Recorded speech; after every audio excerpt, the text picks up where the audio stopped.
সামনে একটা লড়াই আসবে এই দেশের মাটিতেই। এটা আমাদের ভবিষ্যৎবাণী না, এটা আমাদের দূরদর্শিতার আলোকে বলছি। একটা তো লড়াই দেখছেন প্রকাশ্য কুফুরির সাথে তাওহীদের লড়াই।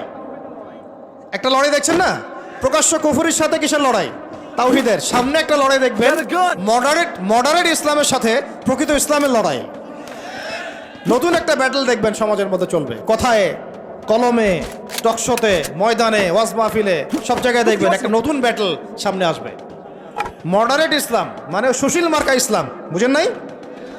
সুশীল মার্কা পশ্চিমা আদলের এক ইসলাম, পশ্চিমাদের সন্তুষ্টি মানে সাধনকারী ইসলাম, এবং যে ইসলামটাকে ওরা প্রমোট করবে এর সাথে একটা লড়াই দেখা যাবে যারা নবী মুহাম্মদ সাল্লাল্লাহু আলাইহি ওয়াসাল্লাম এবং সাহাবীদের সেই সিরাতের আদলের ইসলাম মানে, এইটার সাথে একটা কনফ্লিক্ট সামনে দেখবেন আপনারা, দেখে নিয়েন ইনশাআল্লাহ।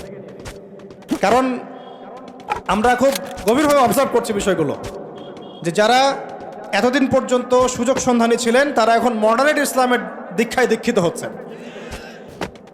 এই ইসলাম দিয়ে আল্লাহর জমিনে দিন কায়েম হবে না।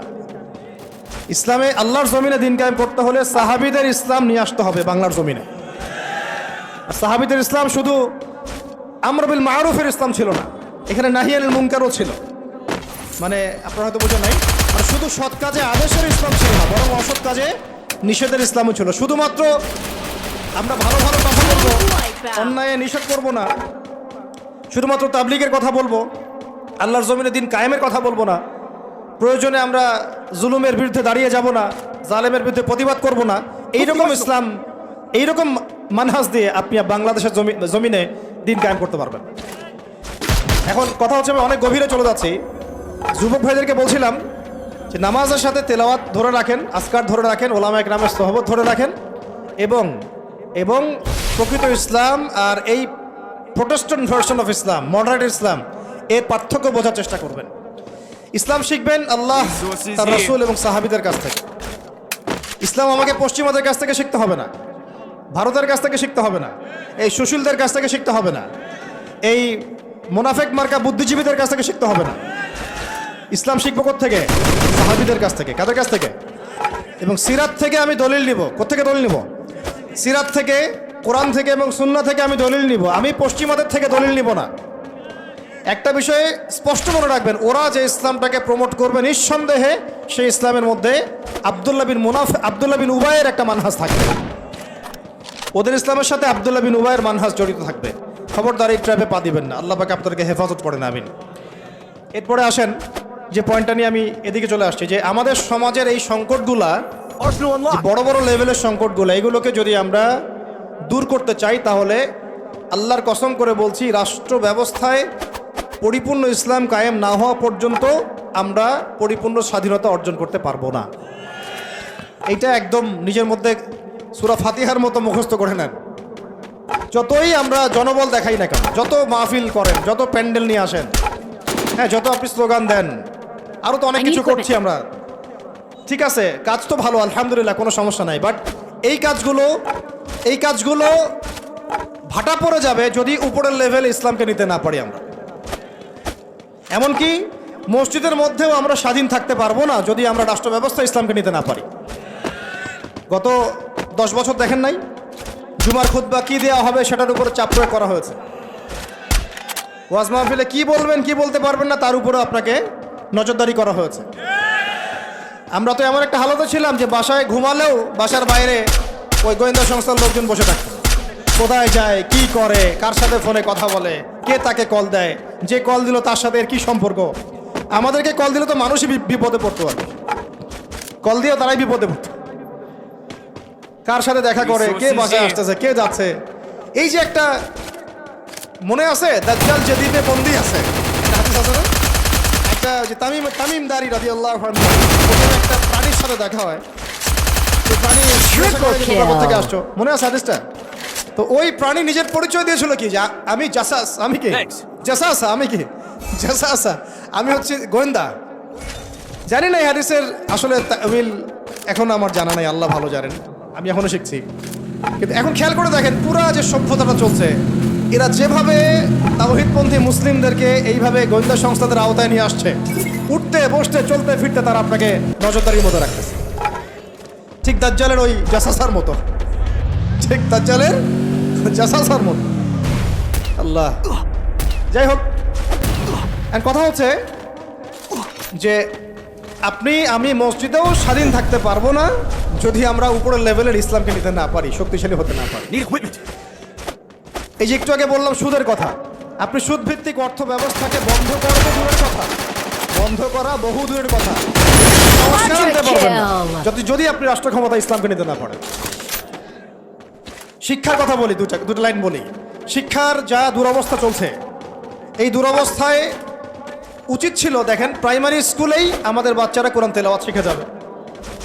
আপনি লক্ষ লক্ষ প্রাইমারি স্কুলের বাচ্চাদেরকে একটা জায়গায় বসান, তাদের মধ্যে 90% কোরআন তেলাওয়াত করতে পারে না। হাই স্কুলের বাচ্চারা পারে না, কলেজের বাচ্চারা পারে না, ইউনিভার্সিটির ছেলেরা পারে না, অনার্স মাস্টার্সের ছেলেরাও পারে না। তাদেরকে যারা শিক্ষা দেয়, শিক্ষক মণ্ডলী, তারাও 80% কোরআন তেলাওয়াত করতে পারে। একটা দেশের শিক্ষা কমিশন কোরআন তেলাওয়াত করতে পারে না, একটা দেশের এমপি মন্ত্রী আমলারা কোরআন তেলাওয়াত করতে পারে না। ইল্লা মাশাআল্লাহ, যারা শিখেছে তারা কিন্তু রাষ্ট্রীয় শিক্ষানীতির মধ্যে, সিলেবাসের মধ্যে শিখে নাই, তারা শিখেছে কোনো ওস্তাদের কাছে, হয় কোনো মক্তবে, না হলে মাদ্রাসায়। তাহলে একটা ইসলাম প্রধান একটা মুসলিম প্রধান রাষ্ট্রে শিক্ষা ব্যবস্থার মধ্যে কোরআন বাধ্যতামূলক নাই। তাহলে আমরা শিক্ষার মধ্যে কোরআনের ইসলামের কি দ্বৈনতা বুঝতে অসুবিধা আছে? এই সংকট কিভাবে দূর করবেন যদি আপনি ইসলামকে রাষ্ট্র ব্যবস্থায় না নেন? দাবি করলাম, আন্দোলন করলাম, মানববন্ধন করলাম, আপনাদের কি মনে হয় তারা চেঞ্জ করে দিবে? কখনোই করবে না।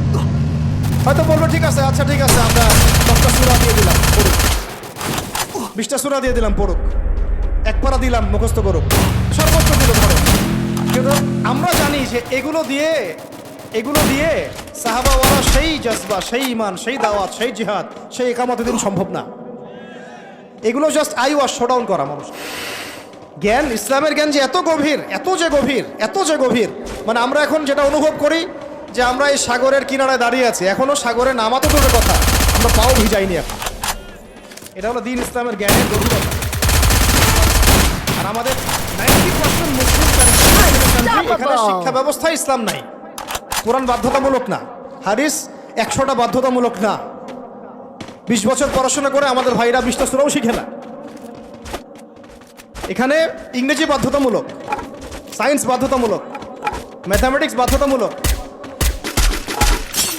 আর কি বলবো, বিসিএস ক্যাডার হচ্ছে কোরআন ছাড়াই।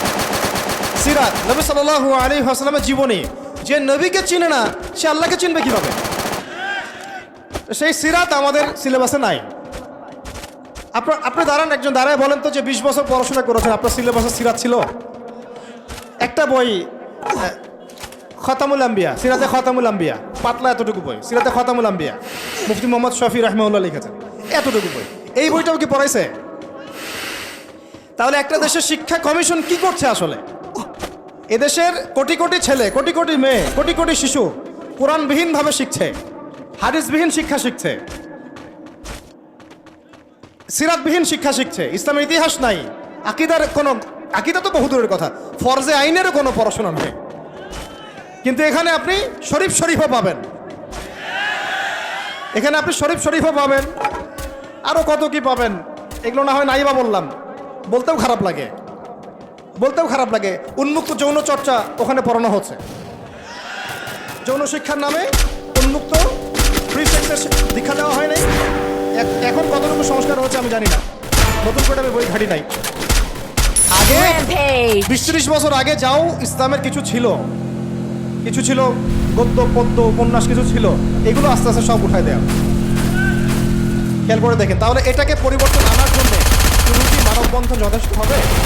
ওয়াজ মাহফিলে আমি যে বলছি আমার বলাটা যথেষ্ট হবে? এটা শুনেও শুনবে না, দেখেও দেখবে না। আমি বলে দিচ্ছি আপনাদেরকে, যদি সেকুলাররা উপরে থাকে, এই তথাকথিত সুশীলরা, এই রামবাম প্রগতিশীলরা, এরা এই কথাগুলো শুনে বিশ্বাসও করতে পারে, হ্যাঁ এটা সত্য কথা বলতে, কিন্তু ওরা কিছুই করবে না। কারণ কিছু বললেই দুটো শব্দ, কিছু বললে নাকি ওদের আব্বু মাইন্ড করবে।